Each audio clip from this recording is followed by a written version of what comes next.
expecting this week against Wake Forest? They're a very high-powered offense. It's kind of like triple option premise, where they have RPOs, different things that they can do. It's just very tricky because they're so explosive. So you can't bite too hard on one thing and it'll give up a touchdown on this, and you can't just sit back because it'll be a 10-yard gain or something like that. So it's going to be a very tricky week for us. Our preparation is going to be very, very key this week to be able to play well Saturday, and I'm really looking forward to it. My last game in the Valley. It's going to be the best quarterback you've likely faced, at least since Mon in week 2. I'd say so. I think he's very versatile with what he does. He's very sneaky, just like I said with the RPOs and things like that, kind of hiding behind the line. It's very, very tough to see because even when they're doing draws and things like that, the line doesn't give you very much to look at, to key off of. So it's going to be very hard him back there kind of just picking and choosing where he wants to go with the ball.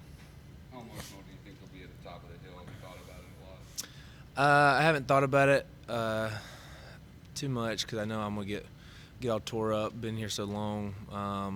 Probably when I look down and see Mom and Dad down there, it'll probably hit me pretty good, and I'll get all emotional. I don't like to, but, it's part of it. Davo's got Big John scoring touchdowns, causing kicking extra points. Asked for anything. Is there anything that you would like to do that you haven't done? Yeah, I can only ask so many times to get the ball before they just tell me no enough. I've tried to stake my claim numerous times over the years, but because I played running back, and Coach McCorvey always thought I'd be a great running back, and I was like, well, yeah, if you let me, but if that time comes, then so be it. But I don't see it in the future. They don't let me run the rock anymore. Tanner, how second nature is it for you guys to kind of understand, okay, we accomplished this goal, but there are several other goals left ahead? It seems like you guys, it happens every year. You get to you clinch the Atlantic, and there are still other things out there to play for, and you guys just keep on going. Well, that's just what makes the game so exciting because you can just build up to more and more. So we won the Atlantic, and now we got another game in our final conference game, which is super exciting because they're a very good team. It's going to be our last game at home, so it's like a very high-powered offense. So it gets the defense excited just to get out there and compete against one of the best offenses in the country. So we're super excited for the task at hand. I think as the season goes, you just cherish more and more of the moments because, like myself and a bunch of other seniors, this is some of our last go-rounds. And then you think on the other perspective of freshmen, they're still super excited. This is their last of their first season, which is, I remember going back, I was super pumped up about every single game I had. So you got different sides where you can see where people are always excited, always enthusiastic. It's the middle guys that kind of get, a little droggy and stuff. So you don't think there's any chance that anybody will be like, okay, we've accomplished this, so now we can relax? Oh, absolutely not. We are trained every day to just take no days for granted. So I think that's what we're going to do. We're just going to keep on keeping on, and just enjoy the moment because these moments are so few that we get, especially at the end of the season. You just cherish them even more. When you're in high school, junior, senior, you're trying to pick the right school to get you maybe to the next level, get an education. You chose Clemson. Now you're getting ready to enter a career where you've been to a college football playoff every year. Mm-hmm. National championship games, playoff games, ACC championships. When are you going to take time to kind of look back on all that and say, wow, and was this right, everything you wanted it to be? Probably when I get my own kids, I'll come back, show them what their dad did. But within the team, when you pick a school, you just kind of want to pick a good fit. And I thought Coach Brooks, he recruited me, and he's just a good fit for me. I really related to him very well. We talked just life things. He's from Kings Mountain. I'm from Belmont, so it's a very close area. So he knew where I came from and all that good stuff. But just picking a school, you never really think about the outcome of winning and things like that. You just try to look for a good fit for you. So I've been blessed beyond just being able to be in these big-time games and just the experiences I've had and all the different cities and things like that. Seeing everything has been just been magical, really. Is there one moment in time Probably that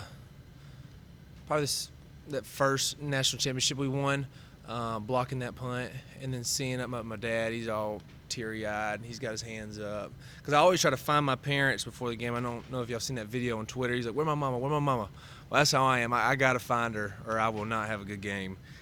So just finding them during the games. But that's probably like that one moment where I was like, "Wow, we've really done it." How about Death Valley? 'Cause, Probably my first touchdown against Syracuse. Running that one in, it was a military appreciation game, so we had the purple on, so I got a bunch of good picks from that game. But probably that game, getting in the end zone, and then just celebrating my teammates. That's probably like the defining moment of Death Valley for me. Why do you feel like you have to find your parents? I don't know. I've always done it because my dad always gives me like one of these, like, "What you gonna do?" And then he, like, sometimes he'll give me like here's the level that everybody's usually peeking at, but I want you to hit it here, and then he'll go like that. So that's kind of like our thing. And then Mom will always be, she's just so excited to be there.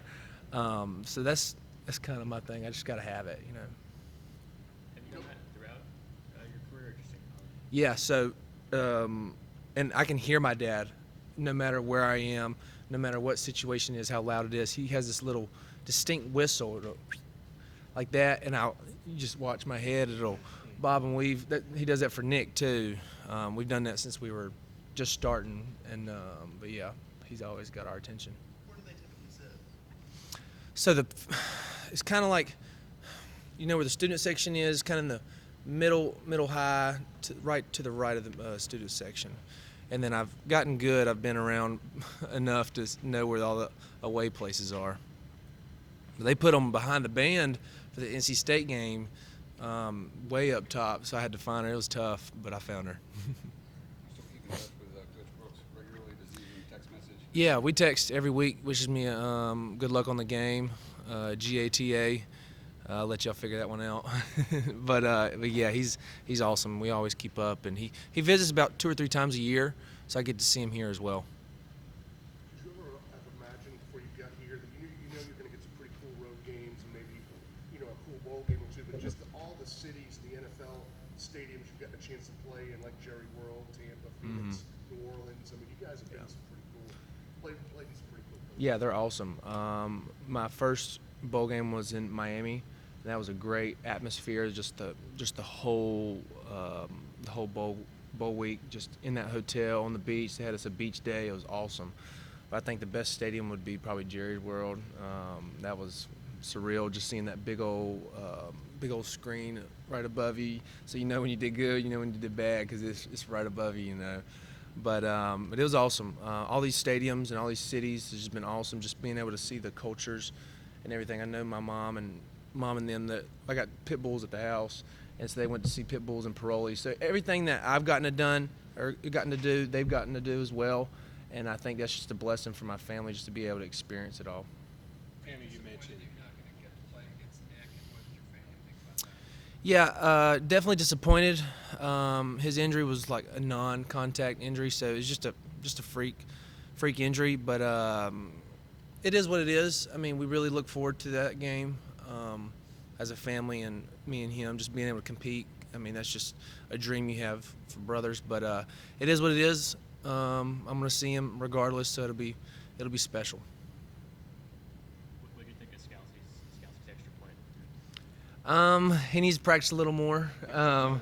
He can't be letting us down on defense doing that. Everybody's all juiced up for him. But he's a great kicker. He's a soccer player back in high school, so we knew he could do it, and we know he can do it. He practices here and there once in a while. He needs to do a little more, though.